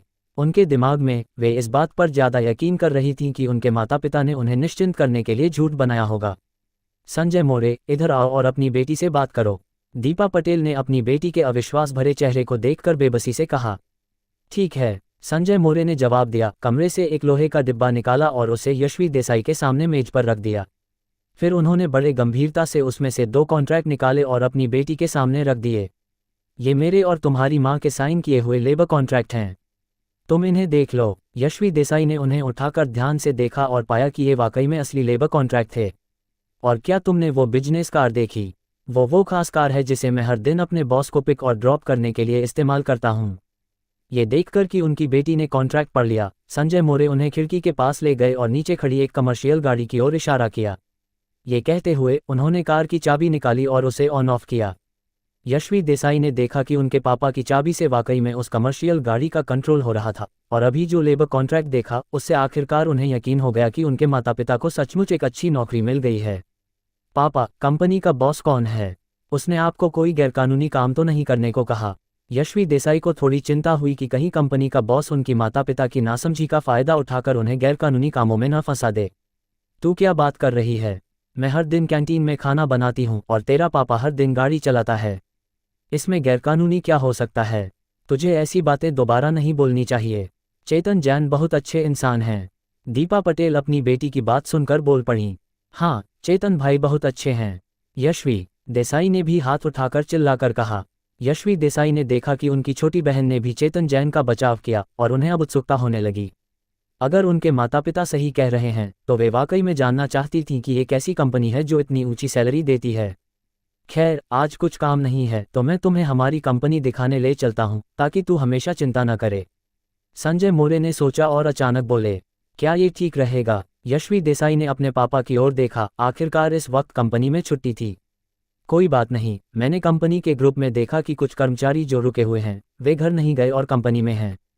संजय मोरे बोले, मैं भी जाना चाहती हूँ, मैं भी चेतन भाई की कंपनी देखना चाहती हूँ। यशवी देसाई ने उछलकर हाथ उठाया। ठीक है, तो हम सब परिवार मिलकर जाएंगे। कुछ देर बाद चारों ने कपड़े बदले, नीचे उतरे, एक टैक्सी ली और चांदनी टेक्सटाइल मिल्स की ओर चल पड़े। संजय मोरे ने कंपनी की गाड़ी नहीं चलाई। आखिरकार छुट्टी थी और वे निजी तौर पर कंपनी जा रहे थे। ऐसे में कंपनी की गाड़ी चलाना नियमों के खिलाफ लगता था। चांदनी टेक्सटाइल मिल्स। संजय मोरे और उनका परिवार एक एक करके टैक्सी से उतरा। यशवी देसाई ने अपना छोटा सा सिर इधर उधर घुमाया, ये देखने के लिए कि चेतन भाई की कंपनी कहाँ है। हालांकि यशवी देसाई को थोड़ी उत्सुकता थी, लेकिन उन्हें ज़्यादा उम्मीद नहीं थी। चाहे कितनी भी अच्छी फैक्ट्री हो, कितनी अच्छी हो सकती है, वह यहाँ बस ये पक्का करने आई थी कि क्या ये फैक्ट्री नियमित है, क्या कोई सुरक्षा खतरा है, या क्या ये कोई गैरकानूनी काम कर रही है। पहले कैंटीन और हॉस्टल चलते हैं, वो पास में हैं। संजय मोरे ने आगे बढ़कर रास्ता दिखाया। जल्दी ही कुछ लोग एक रेस्तरां के सामने पहुंच गए। जब यशवी देसाई ने अपने पापा को इस रेस्तरां के दरवाजे पर रुकते देखा तो उन्हें पता चला कि ये रेस्तरां कंपनी का कर्मचारी कैंटीन है। बाहर से देखने में ये रेस्तरां बहुत बड़ा लग रहा था, बाहर के छोटे रेस्तरां से कहीं ज्यादा। दरवाजा खोलकर अंदर गए। रेस्तरां का इंटीरियर देखकर यशवी देसाई पूरी तरह से हैरान रह गईं। उन्हें उम्मीद नहीं थी कि रेस्तरां इतनी अच्छी तरह सजा हुआ और साफ सुथरा होगा। छत पर सेंट्रल एयर कंडीशनिंग थी और दूर की दीवार पर 2 बड़े LCD टीवी लगे थे। होटल को भी इतना अच्छा सजाया जाए तो शायद ऐसा न हो। कैसा है? ये हमारी कंपनी का कर्मचारी कैंटीन है। तुम्हारी माँ हर दिन वहाँ किचन में काम करती है। संजय मोरे ने अपनी हैरान बेटी की ओर मुड़कर देखा, दूर किचन की ओर इशारा किया और कुछ गर्व से बोले, उनका रेस्तरां इस औद्योगिक क्षेत्र में बहुत मशहूर है। यशवी देसाई अपने पापा की बात सुनकर होश में आईं। इस रेस्तरां का इंटीरियर वाकई में उनकी उम्मीदों से कहीं ज्यादा था। पापा, ये रेस्तरां इतना अच्छा सजा हुआ है, क्या यहाँ कर्मचारियों से खाने के पैसे लिए जाते हैं? कोई चार्ज नहीं है। चांदनी टेक्सटाइल मिल्स के कर्मचारी यहाँ मुफ्त में खाना खाते हैं और जितना चाहें खा सकते हैं। और हाँ, वो 6 बड़े फ्रिज देखे, उनमें तरह तरह के ड्रिंक्स और शराब भी मुफ्त हैं। अगर पीना हो तो खुद ले लो। संजय मोरे ने बोलते हुए यशवी देसाई और बाकियों को पास के एक फ्रिज के पास ले गए। यशवी देसाई ने फ्रिज में ड्रिंक्स पर एक नज़र डाली। वो बहुत सारे थे। उन्हें रेड वाइन भी दिखी। क्या ये भी मुफ्त हैं? इस कंपनी का बॉस तो बहुत उदार है। वाह, इतने सारे ड्रिंक्स। यशवी देसाई ने फ्रिज में ड्रिंक्स देखे, उनकी आंखों में छोटे छोटे तारे चमक रहे थे। यहाँ के ड्रिंक्स सुपरमार्केट से भी ज़्यादा लग रहे थे। देसाई, ये चेतन भाई की कंपनी के ड्रिंक्स हैं। हम छुट्टी पर हैं तो इन्हें नहीं पी सकते। अगर तुझे कुछ पीना है तो घर लौटकर माँ तुझे खरीद देगी। दीपा पटेल ने यशवी देसाई का सिर सहलाया और नरमी से बोली, ठीक है। यशवी देसाई ने आज्ञाकारी ढंग से सिर हिलाया। हम दूसरी मंजिल पर घूमने जा रहे हैं। थोड़े से रुकावट के बाद संजय मोरे और उनका परिवार दूसरी मंजिल पर पहुंच गया। दूसरी मंजिल पहली मंजिल जितनी शांत नहीं थी। इस वक्त कुछ कर्मचारी जो छुट्टियों में घर नहीं गए थे, एक्टिविटी रूम में बिलियर्ड्स खेल रहे थे। संजय मोरे को अंदर आते देखकर उन्होंने नमस्ते किया। मोरे भाई, अब तो छुट्टी है, आप कंपनी में क्यों आए? अरे, मेरी बेटी छुट्टियों में घर आई है। मैं उसे कंपनी दिखाने लाया हूँ, वरना वो हमेशा चिंता करती रहती है। तुम लोग अपना काम करो, हमारी फिक्र मत करो, हम थोड़ा देखकर चले जाएंगे। संजय मोरे ने मुस्कुराते हुए जवाब दिया और यशवी देसाई को एक्टिविटी रूम दिखाने ले गए। यशवी देसाई ने एक्टिविटी रूम के उपकरण देखे, जिनमें billiards, table tennis, treadmill, fitness उपकरण और दीवार के साथ एक कतार में मसाज चेयर थीं। इस वक्त 2 लोग मसाज चेयर पर आंखें बंद करके लेटे थे। पता नहीं वे आराम से सो गए थे या नहीं। ये सब देखकर यशवी देसाई ने मन ही मन कंपनी के बॉस की तारीफ की। इतना खर्च करने वाले बॉस बहुत कम होते हैं। चलो, यहाँ देख लिया, अब दूसरी जगहें देखते हैं। एक्टिविटी रूम देखने के बाद संजय मोरे यशवी देसाई को कर्मचारी हॉस्टल और कर्मचारी वर्कशॉप दिखाने ले गए। ये सब देखने में करीब आधा घंटा लगा। कैसा रहा? इस कंपनी में कोई गड़बड़ नहीं है। अब तो तुम्हें तसल्ली हो गई होगी। चांदनी टेक्सटाइल मिल्स से निकलकर औद्योगिक क्षेत्र के बाहर बस का इंतजार करते हुए संजय मोरे ने अपनी बड़ी बेटी की ओर मुड़कर पूछा। यशवी देसाई ने सुन्न होकर सिर हिलाया। इस बार आने पर उन्हें फैक्ट्री में कोई समस्या नहीं मिली, बल्कि वे हैरान रह गईं। जब उन्हें लगा कि कर्मचारी कैंटीन और एक्टिविटी रूम इस कंपनी के सबसे अच्छे लाभ हैं, तब वे कर्मचारी हॉस्टल पहुंची और वहां निजी bathroom, air conditioner, washing machine और टीवी देखा। अब उन्हें समझ नहीं आ रहा था कि अपनी भावनाएं कैसे व्यक्त करें। वे कल्पना नहीं कर सकती थीं कि कोई बॉस अपने कर्मचारियों के लिए इतना शानदार हॉस्टल बनाएगा। और वर्कशॉप देखने के बाद उन्हें फैक्ट्री के बारे में कोई भी बुरा विचार नहीं रहा। ये कंपनी बहुत नियमित है। उनके माता पिता का यहाँ काम करना उनकी किस्मत है। ये सोचकर यशवी देसाई ने राहत की सांस ली। परिवार में ऐसे बदलाव से उनके दिल का बोझ काफ़ी हल्का हो गया। हालांकि वे अभी अपनी पार्ट टाइम नौकरी छोड़ने की योजना नहीं बना रही थीं। उनके माता पिता की कमाई उनकी है, वे इसे खर्च कर सकती हैं, लेकिन इतने सहज ढंग से नहीं। अगर वे अपने हाथों से पैसा कमा सकती हैं तो उन्हें खुद पर निर्भर रहना चाहिए। तो घर पर 2 दिन रहने के बाद उन्हें फिर से पार्ट टाइम काम के लिए जाना था, लेकिन इस बार उन्हें अपने माता पिता की इतनी चिंता नहीं थी। एक यूनिवर्सिटी के पास हॉटपॉट रेस्तरां में एक लड़का और लड़की हॉटपॉट खाते हुए बात कर रहे थे, लेकिन लड़की के चेहरे से लग रहा था कि वह अच्छे मूड में नहीं है। क्या हुआ आरती, क्या तुम्हारी नई कपड़ों की डिज़ाइन योजना में कोई दिक्कत आ रही है? अरविंद त्रिपाठी ने अपनी गर्लफ्रेंड के उदास चेहरे को देखकर पूछा। आरती मालवीय ने अपने बालों को उछाला और सांस छोड़ी। हमारी ताज़ा योजना फिर से फेल हो गई। वे कपड़ों की कंपनियां बहुत रूढ़िवादी हैं। उन्हें डर है कि हमारे डिज़ाइन किए नए स्टाइल को लोग स्वीकार नहीं करेंगे, इसलिए वे जोखिम नहीं लेना चाहती। तो तुम उनकी ज़रूरतों के हिसाब से चलो और उन लोकप्रिय कपड़ों की नकल करके नई योजना बनाओ। अरविंद त्रिपाठी ने कुछ हैरानी से कहा, कंपनी जो कहे वही कर लो, अपनी योजना डिज़ाइन करने की क्या ज़रूरत है? नकल करना ज़्यादा आसान है। तुझे क्या पता, ये डिज़ाइन है। अगर हम दूसरों के लोकप्रिय कपड़ों की अंधाधुंध नकल करेंगे तो एक दिन हम अपनी आत्मा खो देंगे। आरती मालवीय ने अरविंद त्रिपाठी की ओर आंखें तरेरते हुए कहा और फिर बात बदल दी। लेकिन छुट्टियों के बाद अगर मुझे कोई उपयुक्त कंपनी नहीं मिली तो इशिता दीदी फंड जुटाकर एक स्टूडियो खोलने वाली हैं। इशिता दीदी, वो तुम्हारे हॉस्टल की बड़ी दीदी है ना? हाँ, लेकिन स्टूडियो खोलना बहुत जोखिम भरा है और मैंने अभी फैसला नहीं किया है। आरती मालवीय को अरविंद त्रिपाठी की बात पर थोड़ा गुस्सा आया, लेकिन इशिता वाकई में उनकी लीडर थीं और वे चारों में सबसे काबिल और विचारशील भी थीं। लेकिन उनके उन बड़े बड़े विचारों और रचनात्मकता का कोई इस्तेमाल नहीं हो रहा था। ये सोचकर आरती मालवीय ने सांस छोड़ी। काश मुझे ऐसी कंपनी मिल जाए जो हमारे डिजाइनों की चिंता न करे और मुझे खुलकर अपनी रचनात्मकता दिखाने दे। अरविंद त्रिपाठी ने अपनी गर्लफ्रेंड की सांस सुनकर उसे चोट नहीं पहुंचाना चाहा। ऐसी कंपनी कहाँ होगी जो तुम्हें खुलकर रचनात्मकता दिखाने दे? वे कंपनियां पैसा कमाने की कोशिश करती हैं। अगर वे लोकप्रिय कपड़ों की नकल करें तो लोग उसे जरूर स्वीकार करेंगे और बिक्री की चिंता नहीं होगी। क्यों जोखिम लेकर अनजान योजना चुनें, जब तक कि वो कंपनी पैसा कमाने की योजना न बनाए? लेकिन क्या सचमुच ऐसी कंपनियां होती हैं जो पैसा नहीं कमाना चाहती? हालांकि अरविंद त्रिपाठी को अपनी गर्लफ्रेंड को चोट पहुंचाने का डर था, इसलिए उन्होंने अपने विचार नहीं बताए, बल्कि वे मुस्कुराए और उसे आशीर्वाद दिया। चिंता मत करो, तुम इतनी भाग्यशाली हो, तुम्हें जल्दी ही ऐसी कंपनी मिल जाएगी। बस तुम ही अच्छा बोल सकते हो। आरती मालवीय ने अरविंद त्रिपाठी की बात सुनी और उनका उदास दिल काफ़ी हल्का हो गया। वैसे तुमने आज अचानक मुझे हॉटपॉट क्यों खिलाया? बेशक मैंने पैसा कमाया है। तुम पार्ट टाइम काम करने गए थे? नहीं, तुम तो छुट्टियों से हॉस्टल में गेम खेल रहे हो। हाँ, मैंने गेम खेलकर पैसा कमाया, अरविंद त्रिपाठी ने मुस्कुराते हुए कहा। छुट्टियों से अब तक उनकी किस्मत बहुत अच्छी थी। उन्हें वाकई में 2 सेट बुए सूट मिले और उपकरणों से मिले सामान के साथ कुल मिलाकर 6,600 रुपये में बिक गए।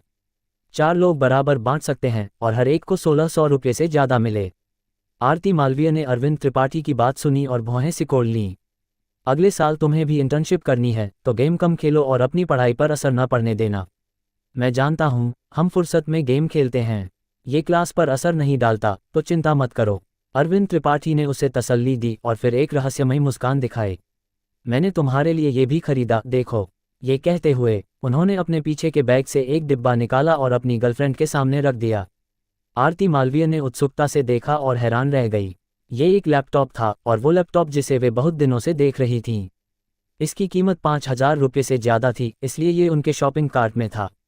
वे काम से पैसे मिलने के बाद इसे खरीदना चाहती थीं। उन्हें उम्मीद नहीं थी कि अरविंद त्रिपाठी ने इसे उनके लिए खरीद लिया। लेकिन जल्दी ही उन्हें एक सवाल याद आया, अरविंद त्रिपाठी को इतने पैसे कहाँ से मिले, और वे उनकी पारिवारिक स्थिति के बारे में थोड़ा जानती थीं। कुछ समय पहले फ़ोन खरीदने के लिए किडनी बेचने की खबर याद आते ही उन्हें चिंता होने लगी। तुमने इतने पैसे कहाँ से लाए ये कंप्यूटर खरीदने के लिए? गेम खेल कर कमाए, तुम्हें नहीं पता उस गेम के बारे में। अरविंद त्रिपाठी ने उत्साह से गेम की कहानी बताई। पहले उनके पास एक यूए सूट था जो 3,000 रुपये में बिका। ये उनका अकेले का था। कल उन्हें 1,600 रुपये से ज़्यादा मिले और पहले से बचाए हुए पैसे जोड़कर बस कंप्यूटर खरीदने के लिए काफ़ी था। अरविंद त्रिपाठी की बात सुनकर आरती मालवीय थोड़ी हैरान हुई। उन्हें उम्मीद नहीं थी कि गेम खेलकर इतना पैसा कमाया जा सकता है, और पैसे कमाने के बाद पहला काम जो उन्होंने किया वो उनके लिए कंप्यूटर खरीदना था। शायद उन्होंने उनके फ़ोन में शॉपिंग कार्ट देख लिया था। शुक्रिया, लेकिन तुम्हारा तोहफा बहुत कीमती है, मैं इसे नहीं ले सकती। हमारे बीच इतनी औपचारिकता क्यों? तुम जल्दी ही काम शुरू करोगी। जब तुम काम करके पैसे कमाओगी तो मेरे लिए खरीद देना। वैसे भी तुम्हारा मौजूदा कंप्यूटर बहुत धीमा है, जो तुम्हारे डिज़ाइन पर असर डालता है, अरविंद त्रिपाठी ने बेफिक्री से कहा। आरती मालवीय ने अरविंद त्रिपाठी की बात सुनी और सोचा, वाकई में ऐसा ही है, पैसे कमाने के बाद खरीद कर दे देगी। ठीक है, मैं इसे रख लेती हूँ। जब मैं काम शुरू करूँगी और पैसे कमाऊँगी तो तुम्हारा ख्याल रखूँगी। हो सकता है ऐसा ना हो। मेरे रूममेट और मैंने फैसला किया है कि स्कूल के दौरान उस गेम से पैसे कमाएंगे और फिर बचाकर ग्रेजुएशन के बाद हम मिलकर एक एनिमेशन स्टूडियो खोलेंगे। तो उस वक्त ये पक्का नहीं कि कौन किसका ख्याल रखेगा। सीधा आदमी। आरती मालवीय ने अरविंद त्रिपाठी को उत्साह से बोलते देखा और शिकायत करने लगीं। बेइमिंग काउंटी। माँ, मैं आज दूसरी मौसी के घर जा रहा हूँ और दोपहर को वापस नहीं आऊँगा। सुबह सुबह राज सिंघानिया ने अपनी माँ को बता दिया और घर से निकल गए। आज शनिवार है और कल रविवार, उन्हें कंपनी वापस जाना चाहिए। लेकिन अभी एक जरूरी काम बाकी है, वो है अपनी दूसरी मौसी के घर जाना और अपने बड़े भाई से मिल्क टी शॉप में हुए नुकसान के बारे में पूछना। ये बात उनके भविष्य में कितने पैसे तय करेगा उससे जुड़ी है, तो उन्हें साफ साफ पूछना होगा। अगर ये वाकई में घाटे का धंधा है तो जल्दी से इससे बाहर निकलना होगा। उनकी दूसरी मौसी का घर शहर के उत्तरी हिस्से में है। पैदल जाने में आधा घंटा लगेगा, तो उन्होंने एक छोटी इलेक्ट्रिक बाइक लेने का फैसला किया। ये छोटी इलेक्ट्रिक बाइक उनके काउंटी में बहुत आम सवारी है। ये एक 3 पहियों वाला इलेक्ट्रिक वाहन है जिसमें छप्पर है। काउंटी में कहीं भी जाने के लिए 3 रुपये लगते हैं। लेकिन दूसरी मौसी के घर जाने से पहले वे सुपरमार्केट गए और एक बोरी चावल, एक बोरी आटा और एक कनस्तर सोयाबीन तेल खरीदा। रिश्तेदारों के घर खाली हाथ जाना ठीक नहीं, और यहाँ चावल, आटा और तेल सबसे आम तोहफे हैं। शहर के उत्तरी हिस्से में इलेक्ट्रिक बाइक एक यूनिट के दरवाजे के सामने रुकी और ड्राइवर ने चावल और आटा उतारने में मदद की। राज सिंघानिया ने धन्यवाद दिया और अपने बड़े भाई को फ़ोन लगाया। आखिरकार वे चावल और आटा अकेले नहीं उठा सकते थे। थोड़ी देर बाद एक हट्टा-कट्टा आदमी सीढ़ियों से दौड़ता हुआ नीचे आया। वो उनका बड़ा भाई लक्ष्मण जोशी था। छोटे भाई, तू आना चाहता था तो आ जाता, ये सब सामान क्यों खरीदा? लक्ष्मण जोशी ने फौरन एक बोरी आटा और एक कनस्तर सोयाबीन तेल उठा लिया।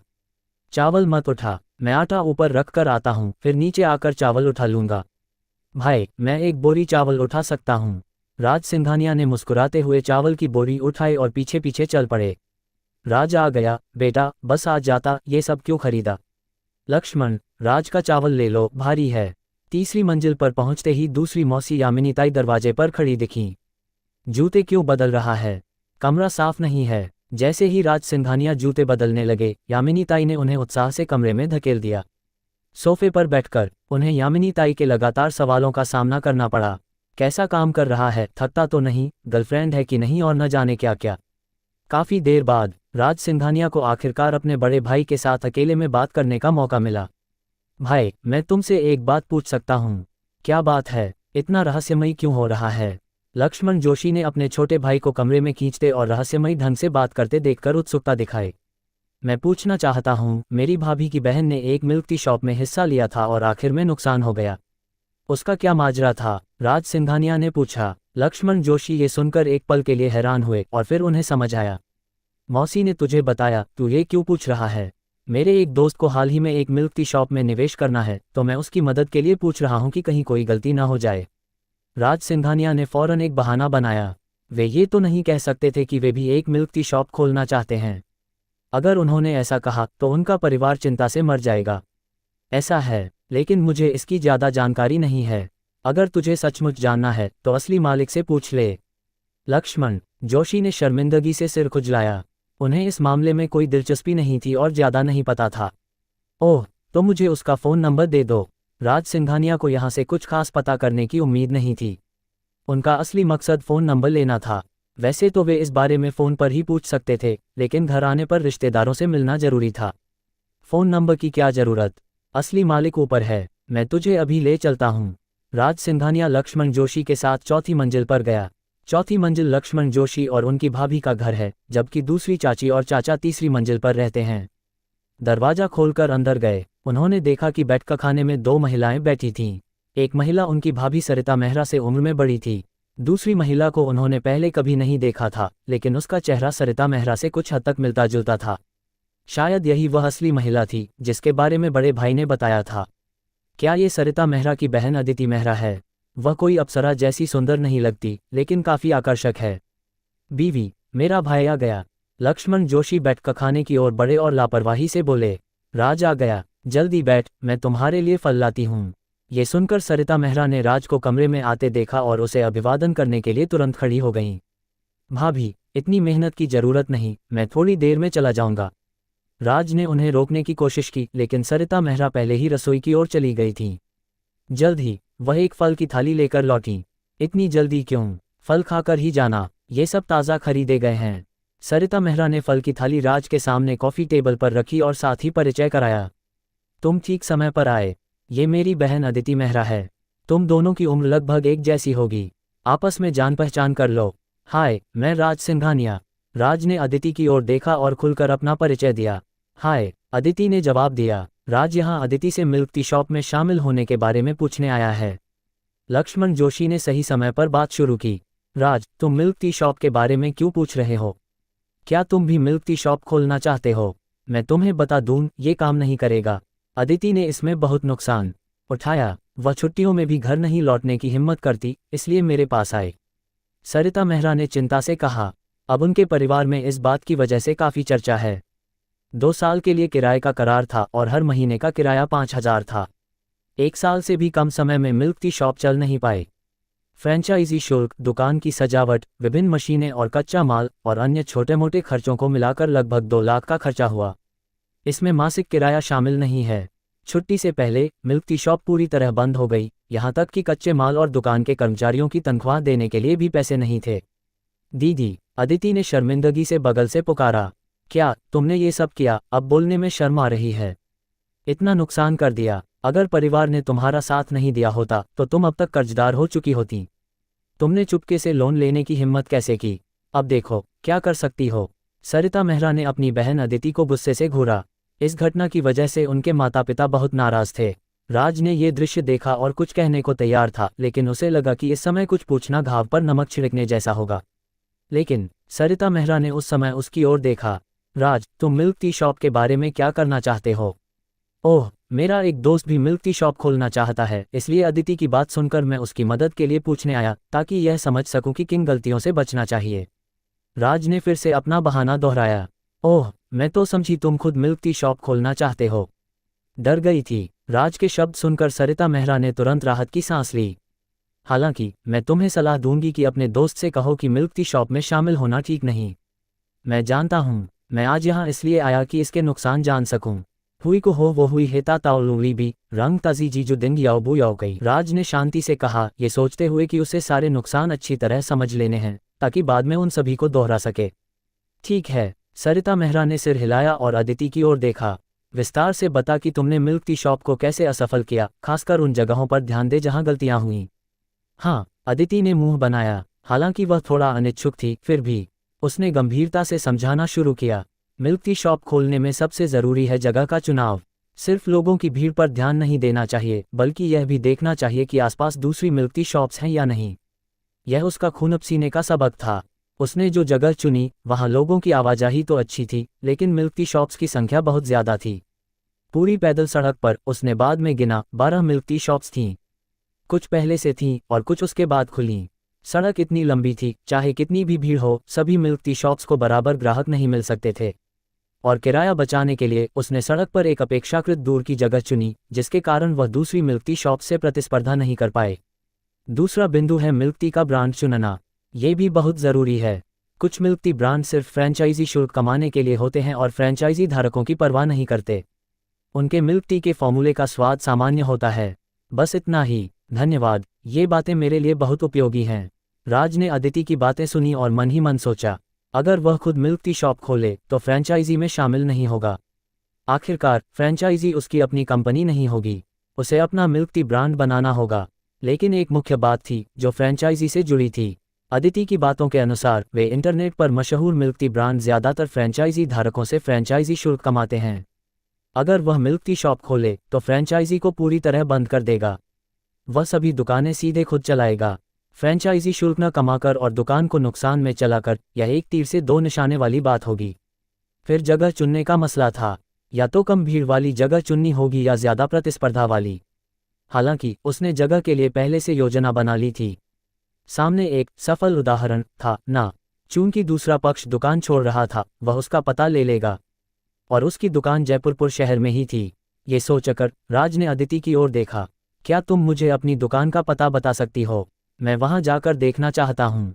पता क्यों चाहिए? राज, क्या तुम कल जयपुरपुर नहीं जा रहे? अदिति भी कल दुकान का काम निपटाने जा रही है। तुम दोनों कल साथ जा सकते हो और रास्ते में दुकान देख सकते हो।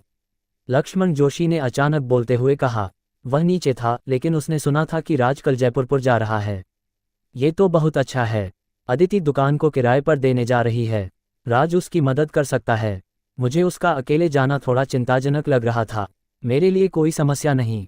राज ने सिर हिलाया। उसकी नज़र अदिति पर टिकी। वह दुकान खरीदने की सोच रहा था, लेकिन उसे नहीं पता था कि दूसरा पक्ष किराए पर देने जा रहा है। ये तो नींद में तकिया मिलने जैसा था। वह मौके का फ़ायदा उठाकर दुकान खरीद लेगा और अपना मिल्क टी ब्रांड बनाएगा। फिर वह अपना नुकसान करने का प्लान शुरू कर सकेगा। ठीक है, तो कल तुम्हें तकलीफ होगी। अदिति ने यह सुनकर मना नहीं किया। ठीक है, तो कल सुबह चलते हैं। राज ने समय तय किया। आखिरकार अगर वह दोपहर में निकले तो शायद जयपुरपुर शहर पहुंचते पहुंचते शाम हो जाएगी। यहाँ आने का मकसद पूरा हो गया था। राज थोड़ी देर वहां बैठा और फिर जाने की तैयारी करने लगा। लेकिन जैसे ही वह नीचे पहुंचा, उसकी दूसरी चाची ने उसे पकड़ लिया और जबरदस्ती दोपहर का खाना खाने के लिए रोक लिया। मेहमाननवाजी को ठुकराना मुश्किल था। राज को मजबूरन दोपहर के खाने के लिए रुकना पड़ा। सोचा नहीं था कि राज इतना काबिल होगा। उसने अपने दोस्तों के साथ मिलकर फैक्ट्री खोली। ये वाकई कमाल है। खाने के दौरान भाभी सरिता मेहरा ने प्रशंसा की, फिर अपनी बहन की ओर देखा। इसे देखो, कितना बेफिक्र है। ये सुनकर अदिति ने जीभ निकाली, सिर झुकाकर खाना खाते रही और अनसुना कर दिया। राज का चेहरा थोड़ा सख्त हो गया। उसने फैक्ट्री खोलने की बात नहीं कही थी, लेकिन उसने पहले तीसरी मंजिल पर दूसरी चाची से बात करते समय ये बात कही थी। उसे नहीं पता था कि चाची ने खाने के समय इस बात को फिर से उठा दिया। क्या यह अपने लिए नफरत नहीं खरीद रहा? राज, तुम्हारी फैक्ट्री कैसी चल रही है? क्या तुम अदिति के लिए कोई अच्छी नौकरी का इंतजाम कर सकते हो? मुझे उसका बाहर अकेले रहना वाकई चिंता में डालता है। अगर वेतन कम हो तो भी चलेगा, बस उसे इधर उधर न भटकने देना। सरिता मेहरा ने राज की ओर उम्मीद भरी नज़रों से देखा। वह बहुत चिंतित थी कि उसकी बहन बाहर कुछ अविश्वसनीय करे। अगर कोई उसकी देखभाल कर सके तो वह निश्चिंत हो जाएगी। मैं हुई को हो अपने दोस्त से बात करूंगा, देखता हूं कि कोई उपयुक्त नौकरी है या नहीं। आखिरकार कंपनी मेरी नहीं है और मैं अकेले फैसले नहीं ले सकता। राज ने थोड़ा सोचकर कहा। वास्तव में वह एक व्यक्ति को नौकरी पर रख सकता था, लेकिन ये बात असली मालिक की मर्जी पर निर्भर करती थी। अगर वह अभी हाँ कह दे और बाद में अदिति नौकरी छोड़ दे तो दोनों पक्षों के लिए अजीब स्थिति हो जाएगी। इसलिए उसने सीधे कुछ नहीं कहा। ठीक है राज, इस बारे में थोड़ा ध्यान देना। दोपहर का खाना जल्दी खत्म हो गया। जब राज जाने वाला था, उसकी दूसरी चाची ने फिर से उसे रोकने की कोशिश की और एक रात रुकने को कहा, लेकिन इस बार उसने साफ मना कर दिया। वापसी के रास्ते में वह नौकरी की व्यवस्था के बारे में सोचता रहा। हालांकि उसका वेतन विधि से तय होता था, लेकिन वह निश्चित रूप से अपने रिश्तेदारों और दोस्तों को कंपनी में शामिल कर सकता था और उन्हें वे सुविधाएं और लाभ दे सकता था। इसमें कोई नियम तोड़ना नहीं था, लेकिन उसने सोचा और इस योजना को छोड़ दिया। उसके माता पिता और ये रिश्तेदार इस छोटे से कस्बे में अपनी जिंदगी का ज्यादातर हिस्सा बिता चुके हैं। रिश्तेदार और दोस्त सब यहीं हैं। सड़क पर घूमते हुए कुछ परिचित चेहरे मिल जाते हैं।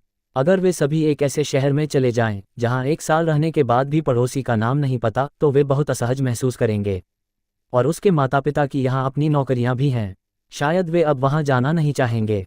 लेकिन भविष्य में जब कंपनी बढ़ेगी तो क्या वह इस कस्बे में एक शाखा खोल सकता है? गोंगसी जेई चेंग जंग हो के ई जई जे गेसिया चेंग कई गेफे गोंगसी मा नामे जे सीकिन की पेंग यू जिव के इस्यांग शो गोंगसी देफुली एरबोबिली कई जिया स्यांग डंग रन जे तई मा फन ले ताजी याओ जेई चेंग गोंग जी सुआ जी की चेंग वे इवान फुवेंग बंग जू जे सीकिन की पेंग यू बोशी है जियान दान मा ये की है शी याओ नू लीफा जन कुई सुन की ये जी यू जे यंग ताकाई नेंग यू लाई यू जी जिन चेंग गोंग जी सुआ दी एर्टियान जाओ शंग। राज धीरे धीरे घर से निकला। श्याम जू शी कुआई ले दे दान ली बी शी तोन को दे। राज ने हाथ हिलाया लेकिन पीछे नहीं देखा। ताजी डाओ फू मुई दिंग जई बेई हो मोमो दे कंजेता दान ताबू गन हुई तो ये वे ना सी याशे ली चोंग मान ले तई दुओ दे किंग गन बूशे की दाई वो नहीं मेकी दुई शी दो रंग ता जुदेबू बेई ली कई मन मन दे ताजई फू मुदेशी सिया जोंग स्याओ शीले। राज ने सिर उठाया, एक टैक्सी बुलाई और सीधे जिन्यांग रेलवे स्टेशन चला गया। डंग रन रास्ते में उसने अदिति को भी लिया, जिससे पहले मिलने का वादा किया था। ट्रेन स्टेशन पहुंचकर ट्रेन में चढ़े। दोनों ने मिलकर उस तथाकथित महानगर की यात्रा की। दोपहर 2 बजे कई घुमावों के बाद दोनों आखिरकार अदिति की दुकान पर पहुंच गए। राज ने एक नज़र डाली और देखा कि यह जगह कोई प्रमुख व्यापारिक क्षेत्र नहीं थी, बल्कि एक छोटे शॉपिंग मॉल के बगल में शिवाजी चौक थी। यह मेरी मिल्क टी शॉप है। अदिति ने सामने की एक मिल्क टी शॉप की ओर इशारा किया। राज ने उस दिशा में देखा। फायर मिल्क टी, यह शायद वह मिल्क टी ब्रांड था जिसमें अदिति शामिल हुई थी, लेकिन ये जाहिर तौर पर लोकप्रिय नहीं हुआ। हाय, राज ने मिल्क टी शॉप के बगल में देखा, वहां एक बंद दुकान थी। शैले कॉफ़ी, क्या ये कॉफ़ी शॉप भी बंद हो गई? अदिति की ओर मुड़कर, हाँ, ये भी बंद हो गई। ये कॉफ़ी शॉप मेरी मिल्क टी शॉप से थोड़ा पहले बंद हुई। उसका नुकसान ज़्यादा था। कॉफ़ी बनाने की मशीनें मिल्क टी की मशीनों से कहीं ज़्यादा महंगी होती हैं और कॉफ़ी के कच्चे माल भी ज़्यादा महंगे हैं। अदिति ने ये सुनकर कहा, ये कॉफ़ी शॉप उसकी कॉफ़ी शॉप से 1 महीने बाद खुली थी, लेकिन उसकी मिल्क टी शॉप से पहले बंद हो गई। एक बार बातचीत में सुना था कि उसने 5 लाख से ज़्यादा का नुकसान उठाया। तो ये कॉफ़ी शॉप कैसे असफल हुई? ये सुनकर राज तुरंत उत्साहित हो गया। कॉफ़ी शॉप की लागत मिल्क टी शॉप से ज़्यादा थी, तो क्या कॉफ़ी शॉप खोलना ज़्यादा नुकसानदायक नहीं होगा? पैदल सड़क के अंत में एक स्टारबक्स और एक लकिन कॉफ़ी है। दोनों बहुत प्रसिद्ध कॉफ़ी ब्रांड हैं और जनता में बहुत लोकप्रिय हैं। वाणिज्यिक ब्रांड प्रभाव के तहत जाहिर है कि ज़्यादा लोग स्टारबक्स और लकिन कॉफ़ी चुनेंगे। आखिरकार स्टारबक्स के कप के साथ फ़ोटो खींचकर वीचैट मोमेंट्स पर डालना किसी कम मशहूर कप के साथ फ़ोटो डालने से कहीं ज़्यादा प्रतिष्ठित है। और ये शैले कॉफ़ी एक बुटीक रास्ता अपनाती थी, जिसकी लागत ज़्यादा थी और कीमत भी अपेक्षाकृत ज़्यादा थी। ब्रांड की तुलना नहीं थी, कीमत भी ज़्यादा थी और रोज़ का ग्राहक प्रवाह लगभग नगण्य था। हालांकि कुछ लोग कॉफ़ी को समझते हैं और जानते हैं कि बुटीक कॉफ़ी का स्वाद बेहतर होता है, लेकिन ऐसे लोग कम हैं और यह उनके लाभ को बनाए रखने के लिए पर्याप्त नहीं था। समय के साथ व्यवसाय चलाना असंभव हो गया। अदिति ने आह भरी। यह उसे कॉफ़ी शॉप के मालिक से बातचीत के दौरान पता चला था। राज की आंखें धीरे धीरे चमकने लगीं। उसने पाया कि कॉफ़ी शायद मिल्क टी शॉप से ज़्यादा आसानी से नुकसान कर सकती थी। आखिरकार मिल्क टी का दायरा व्यापक है और यह अपेक्षाकृत सस्ता है। भले ही प्रतिस्पर्धा कठिन हो, फिर भी कुछ बिक्री होगी। लेकिन कॉफ़ी का दायरा अपेक्षाकृत छोटा है। उसने कॉफ़ी बनाने की लागत बढ़ाई और फिर कीमत भी उसी हिसाब से बढ़ा दी। इस तरह स्टारबक्स और लकिन कॉफ़ी की तुलना में कोई उसकी कॉफ़ी नहीं चुनेगा और सबसे अच्छा होगा कि दुकान में कोई ग्राहक ही ना आए। फिर वह कुछ और कर्मचारियों को भर्ती करेगा और दुकान की सजावट को फिर से करना होगा। ये सब पैसे खर्च करने के अच्छे तरीके हैं। चलो पहले एक एजेंट ढूंढते हैं और दुकान के सबलेट की जानकारी दर्ज करते हैं। ये देखकर कि राज ने लंबे समय तक कुछ नहीं कहा, अदिति ने बोलना शुरू किया। ये सुनकर राज होश में आया और हल्के से बोला, एजेंट के पास जाने की जरूरत नहीं। अदिति ने राज को संदेह से देखा, समझ नहीं पाई कि उसका क्या मतलब है। क्या तुम सबलेट नहीं करना चाहती? मुझे ये दुकान अच्छी लगी, मैं इसे किराए पर लूँगा, राज ने समझाया। अब जब उसने कॉफ़ी शॉप खोलने का फैसला कर लिया था तो हिचकिचाने की कोई बात नहीं थी। तुम इसे किराए पर लेना चाहते हो? तुम क्या करने वाले हो? अदिति को उम्मीद नहीं थी कि राज उसकी दुकान किराए पर लेना चाहेगा और उसे नहीं पता था कि वह क्या करेगा।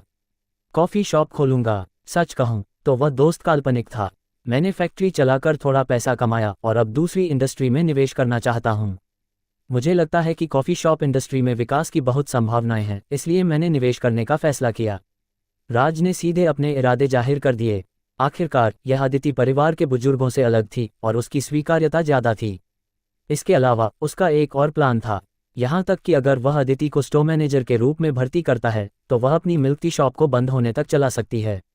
हालांकि इसका बहुत कुछ प्रतिस्पर्धियों की अधिकता से संबंध है, उसकी व्यावसायिक क्षमता और प्रबंधन क्षमता भी ज़्यादा अच्छी नहीं हो सकती। वरना इतने प्रतिस्पर्धियों के बावजूद कुछ मिल्क टी शॉप्स बंद क्यों नहीं हुई? जाहिर है कि इस मिल्क टी शॉप का बंद होना अदिति से भी संबंधित है। अगर वह अदिति को स्टोर मैनेजर चुनता है तो 1 का प्रभाव 2 से ज़्यादा होगा। नुकसान जोड़ नुकसान, भारी नुकसान। ये तो सीधे दरवाजे पर आया हुआ टैलेंट है, इसलिए नुकसान के लिए उसे सच बोलना ही पड़ा। तुम कॉफ़ी शॉप खोलना चाहते हो? अदिति ने अभी अभी मिली खबर को पचाने की कोशिश की और फिर राज को अजीब तरह से देखा। क्या तुमने नहीं देखा कि पास में एक कॉफ़ी शॉप बंद हो चुकी है?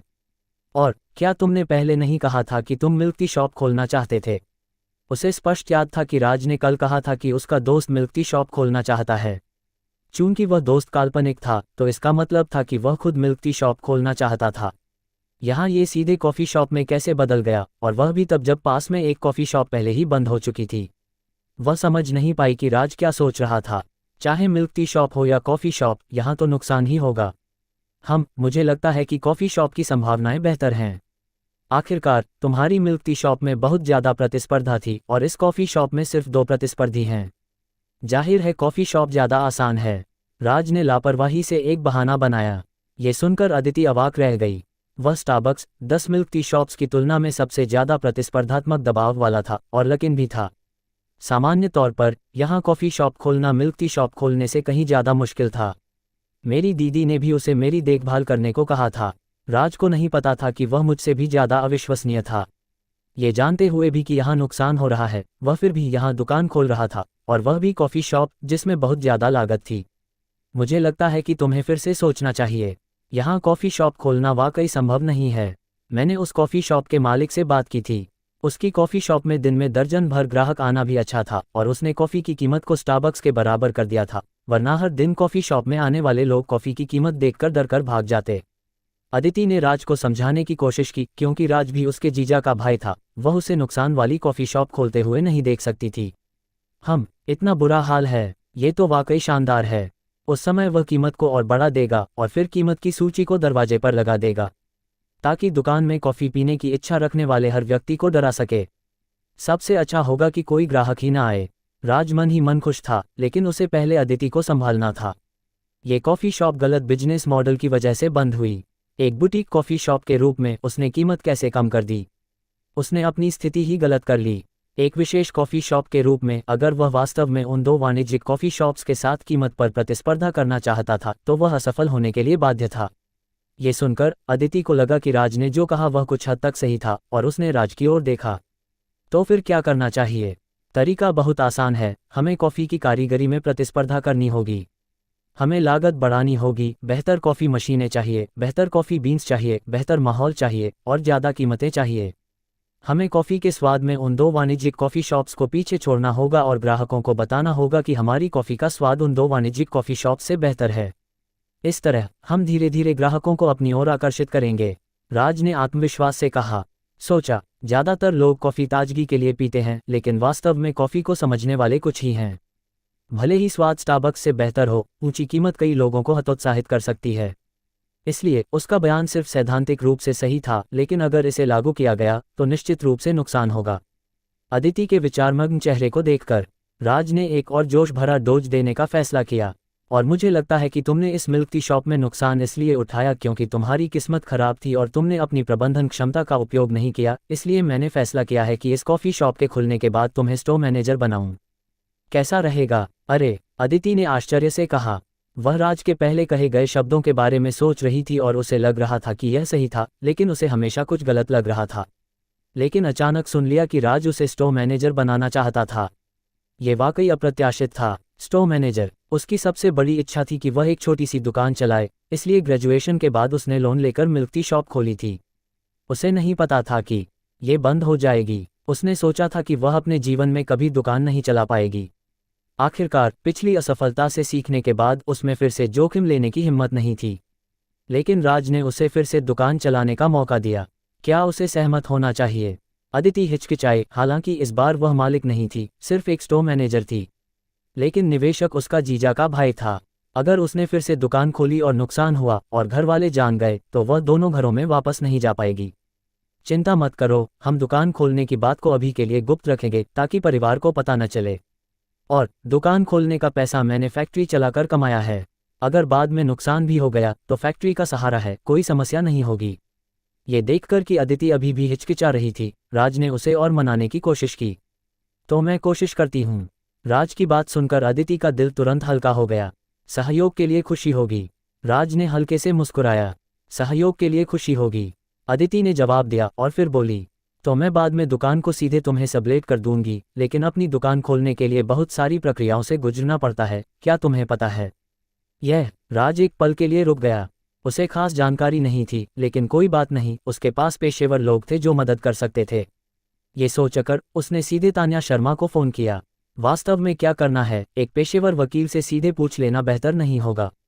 थोड़ी देर बाद राज ने फ़ोन काटा और अदिति की ओर मुड़ा। चलो अंदर चलकर थोड़ा इंतज़ार करते हैं, एक वकील थोड़ी देर में मदद के लिए आएगी। तुम्हारी दोस्त। अदिति ने राज को उत्सुकता से देखा। उसे नहीं पता था कि उसका इतना बड़ा नेटवर्क है और वह वकील को भी जानता है और एक फ़ोन कॉल से उसे बुला सकता है।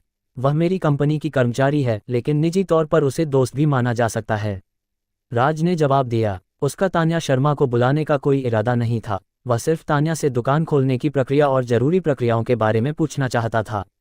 लेकिन तान्या ने उसकी पूछताछ सुनने के बाद सीधे इंटरव्यू के लिए आने की इच्छा जताई। ये सुनकर अदिति थोड़ी हैरान हुई। उसे नहीं पता था कि राज की फैक्ट्री कितनी बड़ी है, लेकिन उसने एक वकील को भी नौकरी पर रखा था। ये सोचते हुए उसने अपने हाथ से मिल्क टी शॉप का दरवाज़ा खोला। राज उसके पीछे अंदर गया और दोनों मिल्क टी शॉप में इंतजार करने लगे। लगभग आधे घंटे बाद एक लंबी महिला काले ट्रेंच कोट और धूप का चश्मा पहने मिल्क टी शॉप के दरवाजे पर रुकी। तान्या शर्मा ने फायर मिल्क टी का साइन देखा और समझ गई कि वह सही जगह पर है, इसलिए वह सीधे अंदर चली गई। वकील तान्या, इस बार आपको तकलीफ हुई? राज ने अंदर आती तान्या को देखा और कृतज्ञता के साथ कहा। कोई तकलीफ नहीं, वरना मैं घर पर काफ़ी बोर हो रही थी। तान्या का लहजा कुछ भावुक था। जब से वह राज की कंपनी में शामिल हुई थी, उसके पास करने को कुछ नहीं था। श्रीमान राज ने उसके लिए कानूनी शिक्षा और प्रचार के अलावा कोई और काम नहीं दिया था। आज आखिरकार उसने उससे कुछ पूछा तो वह स्वाभाविक रूप से ज़्यादा सक्रिय हो गई। जल्दी बैठिए, राज ने तान्या को उसकी सीट पर ले जाया, अदिति की ओर इशारा किया और परिचय कराया। ये अदिति मेहरा हैं, मेरी भाभी की बहन। ये तान्या शर्मा हैं, वकील तान्या। राज के परिचय के बाद दोनों महिलाओं ने एक दूसरे को देखा और फिर नमस्ते किया। श्रीमान राज, आप मुझे विस्तार से बता सकते हैं कि क्या करना है? तान्या ने राज की ओर देखा और पूछा। उसने फ़ोन पर जो सुना था वह बहुत व्यापक नहीं था। ये सुनकर राज ने अपनी पूरी योजना समझाई।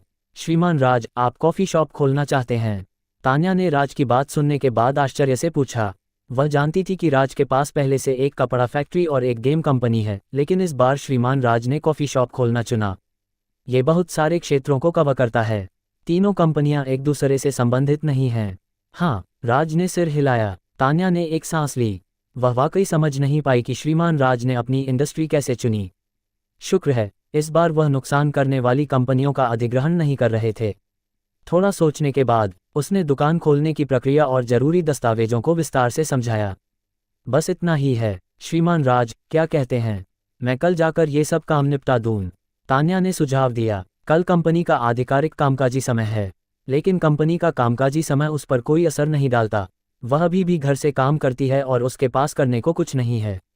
उसे अभी यह काम मिला है तो उसे अब घर पर बोर नहीं होना पड़ेगा। लेकिन उसे उम्मीद नहीं थी कि राज के बोलने से पहले अदिति बोल पड़ी। मैंने ये प्रक्रियाएं नोट कर ली हैं। भविष्य के कॉफ़ी शॉप के मैनेजर के रूप में मैं इस मामले को संभालूंगी। अदिति दीदी, ये काम थोड़े जटिल हैं, मैं इन्हें संभाल लूंगी। तान्या दीदी को परेशान करने की ज़रूरत नहीं। मुझे लगता है कि तान्या दीदी को कल काम में बहुत व्यस्तता होगी। राज ने तान्या को देखा और फिर अदिति को। ये देखकर कि दोनों में से कोई भी पीछे हटने को तैयार नहीं था, राज अवाक रह गया। नौकरी के लिए इतनी होड़ क्यों? उसने सोचा और कहा, क्यों ना आप दोनों कल मिलकर इस काम को निपटाएं। मुझे कोई दिक्कत नहीं। तान्या ने सबसे पहले सिर हिलाया। उसका मुख्य मकसद था कि उसे यह वेतन लेकर हर दिन घर पर रहना थोड़ा अजीब लगता था। चाहे अकेले करना हो या दूसरों के साथ, उसे कोई फर्क नहीं पड़ता था। मुझे भी कोई दिक्कत नहीं, लेकिन मुझे थोड़ी चिंता है कि इससे तान्या दीदी का अपना काम बाधित न हो। अदिति ने हल्के से कहा, ठीक है, तो ये तय हुआ, आप दोनों कल मिलकर जाएंगी। राज ने सीधे बात पक्की कर दी और फिर अदिति की ओर मुड़ा। अदिति, क्या तुम्हारे पास बगल की कॉफ़ी शॉप के मालिक का फ़ोन नंबर है? हाँ, मेरे पास है। तो मेरे लिए एक कॉल करो और पूछो कि उनकी दुकान सब लेट होगी या नहीं। तुम बगल की दुकान भी किराए पर लेना चाहते हो? अदिति ने तुरंत समझ लिया कि राज का क्या मतलब है। हाँ, कॉफ़ी शॉप में सबसे ज़रूरी है माहौल। बहुत छोटी दुकान में अच्छा माहौल नहीं बनाया जा सकता। राज ने सिर हिलाया। चूंकि हम नुकसान की योजना बना रहे हैं, तो एक बार में बड़ा करना चाहिए। आखिरकार अदिति की 80 वर्ग मीटर से ज़्यादा की छोटी दुकान ज़्यादा सिस्टम फंड्स खर्च नहीं कर सकती। और उसने अभी खटखटाया था। दोनों दुकानों के बीच की दीवार लोड बेयरिंग दीवार नहीं है। सजावट के समय दीवार के बीच में एक गोलाकार मेहराब खोला जा सकता है ताकि दोनों दुकानों को सीधे जोड़ा जा सके। वह दुकान बहुत बड़ी है, करीब 140 वर्ग मीटर, और किराया 1 लाख रुपये सालाना है। अदिति ने याद दिलाया, अगर वह 2 दुकानें किराए पर लेता है, जिसमें उसका 80 वर्ग मीटर से ज़्यादा का किराया 60,000 रुपये शामिल है, तो सालाना किराया 1,60,000 रुपये होगा।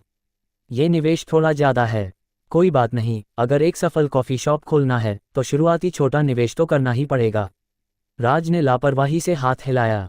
अगर उसे अदिति से यह नहीं पता होता कि शिवाजी चौक की दुकानें सिर्फ किराए पर दी जाती हैं, बिक्री के लिए नहीं, तो वह उन्हें सीधे खरीद लेता। हालांकि दूसरी कॉफ़ी शॉप खोलते समय वह ऐसी दुकान ढूंढ सकता है जो सीधे खरीदी जा सके। इस तरह एक बार में बड़ी रकम खर्च की जा सकती है। तान्या ने अदिति के हैरान चेहरे को देखा और हल्के से मुस्कुराए। लाखों रुपये का किराया श्रीमान राज के लिए कुछ भी नहीं है। पिछली डिनर में सिर्फ रेड वाइन का खर्चा 2 लाख रुपये से ज़्यादा था। तो मैं उनसे संपर्क करती हूँ। अदिति ने अपना मोबाइल फ़ोन खोला, बगल की कॉफ़ी शॉप के मालिक का नंबर ढूंढा और कॉल किया। जल्द ही उसे जवाब मिला कि वह अभी भी सबलेट हो रही है। सबलेट अनुबंध कल साइन किया जा सकता है। राज ने ये काम तान्या और अदिति को सौंप दिया। आखिरकार वह कल काम में बहुत व्यस्त होगा। कपड़ा फैक्ट्री का परिवर्तन कल आधिकारिक रूप से लागू हो सकता है। परिवर्तन के बाद सेल्सपर्सन का व्यवसाय दायरा भी बदल जाएगा और अपना कपड़ा ब्रांड बनाने के लिए अपने कपड़ा डिजाइनर होने चाहिए, और नई फैक्ट्री की सजावट का भी मसला है। फिर चंद्रयान स्टूडियोज है। उसे नहीं पता कि छुट्टी के दौरान इसने कितनी आय की। उम्मीद है कि ज़्यादा नहीं होगी। इसके अलावा यह महीने की शुरुआत है और छुट्टी की वजह से अक्टूबर की तनख्वाह अभी तक नहीं दी गई है। लेकिन इस बार इतना सिस्टम फंड्स है। वह कर्मचारियों की तनख्वाह और सुविधाओं को बढ़ाने जा रहा था और जितना हो सके सिस्टम फंड्स खर्च करने की कोशिश करेगा। हालांकि इन सभी चीज़ों के लिए उसे व्यक्तिगत रूप से आदेश देने और व्यवस्था करने की ज़रूरत थी। कल के व्यस्त कामों के बारे में सोचकर राज का सिर दुखने लगा। क्यों? वह तो बस चाहता था कि कंपनी नुकसान करे, फिर भी वह इतना व्यस्त था। वैसे श्रीमान राज कॉफ़ी शॉप का नाम क्या रखेंगे? तान्या को अचानक याद आया कि उसे कॉफ़ी शॉप का नाम नहीं पता था, लेकिन कल प्रक्रियाओं के लिए इसकी ज़रूरत होगी। नाम, यह एक अच्छे अर्थ वाला नाम होना चाहिए। राज ने सोचा और अचानक उसे एक अच्छा नाम सूझा। इसे नन्हे कॉफी कहते हैं। ये कहानी जारी रहेगी। मिलते हैं अगले एपिसोड में। अगर आपको ये कहानी अच्छी लगे तो वीडियो को लाइक करें, हमारे चैनल को सब्सक्राइब करें और अपने दोस्तों के साथ शेयर करें।